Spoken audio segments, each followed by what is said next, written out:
Okay, so in this video, I'm just basically gonna introduce vectors, right?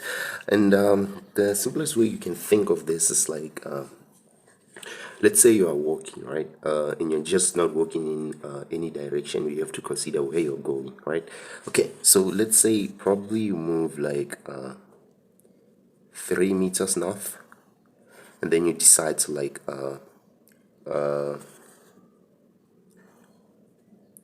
move south east. And after that, let's say probably you move 5 meters southeast after moving like 3 meters north of that. So now notice that we'll have a component here that will be perpendicular to that. So if you were to do some quick trigonometry, you'll realize that what you did actually was like you walked 4 meters east. Now this is all about vectors. We have to like take into consideration of like the direction of that, because if you're just like summing all that, you'll say I walked 3 meters and then I walked 5 meters, and that would be 8. But now since you're considering direction, then yeah, it's basically just 4 meters, and you can think of that as like a displacement. Since a displacement, it's also a vector, right? Okay, so now a vector will consist of components of that.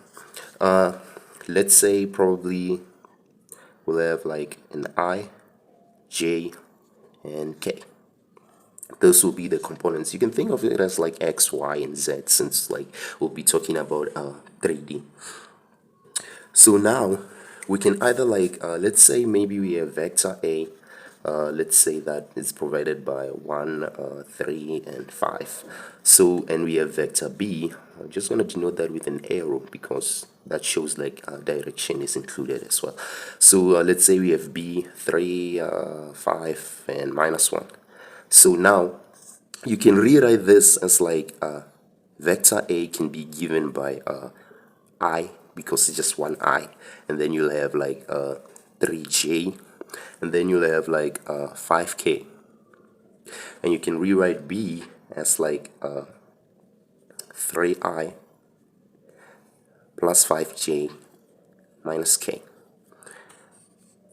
So this is known like this is in vector form, and the direction vector of that will be this. Now what if you're like summing up vectors? Vector A plus vector B. Now what you're gonna do is like you add the like terms. You cannot add I and J together. You can only add the I's together. So now notice that you can either add in this form or in this form. Okay, so we have I and 3I, that will just be 4I. And then we have 3J and 5J, and that will give us 8J. And then we have 5K and minus K, and that will give us 4K. And then same applies like when you're subtracting vectors. A minus vector A minus vector B, that will just be minus 2I, and then minus 2J, and then that will be 6K, right? Plus 6K. And then now we have, you can basically play around with these things. The important thing is like consider the like terms first. And now what about like multiplication of vectors? Now that's why you have to be careful, because like we have like a scalar multiple of vectors known as A dot B. You can basically consider that as the length of vector A multiplied by the length of vector B multiplied by the cosine of that. Now we also have like a cross product of vectors. So that will be length of A multiplied by the length of B multiplied by sine of that. So the important thing to think about here is like this is a scalar product, right? That means like we don't consider direction. That's why you see cos here, because remember that cosine minus theta is the same as cosine theta. So it technically gets rid of that direction. And now A cross B will always be perpendicular to, let's say maybe I have vector A, and then I have vector B, and here I'll have A cross B, right? Now what you have to think about is like A cross B will be perpendicular to both vector A and also be perpendicular to vector B as well, will be perpendicular to both vectors, right? And then A cross B. And now if you switch the sign, B cross A, that will just differ by sign. That will just differ by sign. Instead, you'll have one facing downwards like that. So now, but for the scalar one, the sign doesn't, because it's cosine, it will still remain the same. So that means that A dot B is the same as B dot A. It's the same as B dot A. But A cross B will be the same as minus B cross A. So it's cross. Minus B cross A. Let me just denote it like this. Minus B cross A. That will be the same as A cross B. Now, how does that work actually? Okay, let's say we have vector A as, let's give that in vector form, in direction vector form. Let's say 1, 3, 5. And then we have vector B as 3, 5, minus 1. Okay, so what is A? Let me start with the dot product. What is A dot B? A dot B, you just consider like the i's first. 1 multiplied by 3, that will be your I, plus 3 multiplied by 5, 3 by 5, plus 5 multiplied by minus 1. Notice that I no longer keep those i's and j's and k's because like it's a directionless, doesn't consider direction, this one. So it will be 3 plus 15 minus 5, so that will be 15. And now what about A cross B? What about vector A cross B? That will be orthogonal to both vector A and both vector B, both of them. So now here you'll write I, J, K. Consider that, and then you write the first vector, which is just vector A, 1, 3, 5. And then you write vector B, which is just gonna be 3, 5, minus 1, and then you evaluate this determinant actually. The only way you can evaluate this determinant are, well, there are multiple ways you can evaluate that, but I'm just gonna use the diagonal rule instead. 1, 3, 5, and 3, 5, minus 1, and then you have I, J, 1, 3. And if you're not familiar with that, check my video on how you evaluate determinants. I've made a video about that a few months back. So now when you evaluate that, you're technically gonna have minus 3i. When you basically multiply this and this and this, but check that video out. You have minus 3i plus j times 5 by 3. That's gonna be like 15j. And then you have k by 1 by 5. That's just gonna be 5k. And then you subtract 3 by 3 by k, that's gonna be 9k. And then 5 by 5 by I, that's gonna be 25i. And then minus 1 by 1 by j, that's just gonna.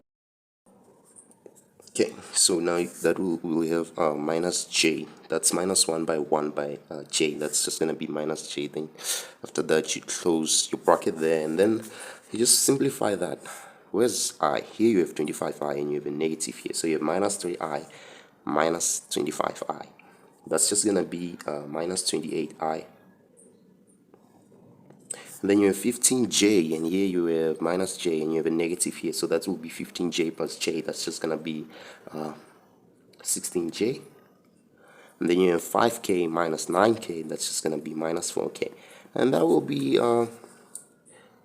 the cross product of that. Notice that you have components there that shows like that's a vector as well, because we have directions of that I, J, and K.